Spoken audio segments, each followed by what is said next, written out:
భారతీయ సమాజంలో సంస్కృతిలో భార్య అంటే గృహిణి అనే నమ్మకం శతాబ్దాలుగా ఉంది.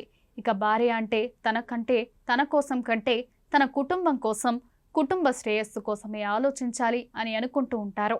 ప్రముఖ ఆర్థిక శాస్త్రవేత్త, తత్వవేత్త చాణక్యుడు కూడా భార్య హోదా గురించి తన గ్రంథాలలో నొక్కి చెప్పారు.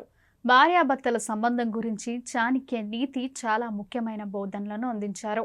విజయవంతమైన, సంతోషకరమైన వైవాహిక జీవితం పొందాలంటే ఎలాంటి నియమాలు ఫాలో అవ్వాలో కూడా చాణక్యుడు చెప్పాడు. ఆయన ప్రకారం 3 లక్షణాలు ఉన్న అమ్మాయి లైఫ్లోకి వస్తే వారి జీవితం చాలా సంతోషంగా ఉంటుందట. భారతీయ సాంప్రదాయంలో భార్యను ఇంటి లక్ష్మిగా పరిగణిస్తారు.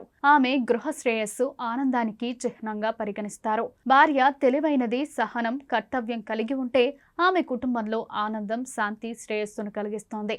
కాబట్టి చాణక్యుడి విధానం ప్రకారం భార్యని ఎన్నుకునేటప్పుడు 3 విషయాలపై ప్రత్యేక శ్రద్ధ వహించాలి.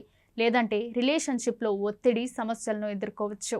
ఆ 3 విషయాలు ఏమిటో తెలుసుకుందాం. చాణక్యుడి ప్రకారం స్త్రీ పాత్ర, నైతికత చాలా ముఖ్యమైనది.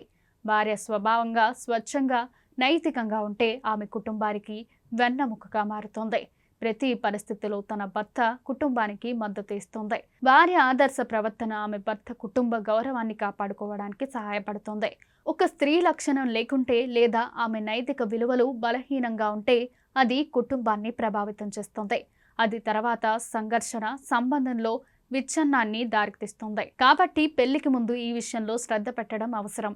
చాణక్యుడి నీతి శాస్త్రంలో సహనం చాలా ముఖ్యమైనవి.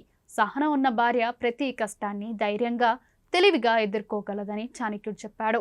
జీవితంలో హెచ్చుతగ్గులు ఉంటాయి, కానీ సహనంతో ఉన్న భార్య కుటుంబాన్ని కలిసి ఉంచడంలో ముఖ్యమైన పాత్ర పోషిస్తోంది. స్త్రీకి ఓర్పు, సహనం లేకపోతే చిన్న చిన్న విషయాలకే కోపం తెచ్చుకొని భార్యాభర్తల మధ్య మనస్పార్థాలు ఏర్పడతాయి. అటువంటి సంబంధంలో శాంతి, స్థిరత్వాన్ని కొనసాగించడం కష్టం. చాణక్యుడి నీతి ప్రకారం స్త్రీ ఇంటి, కుటుంబాన్ని జాగ్రత్తగా చూసుకోగలగాలి.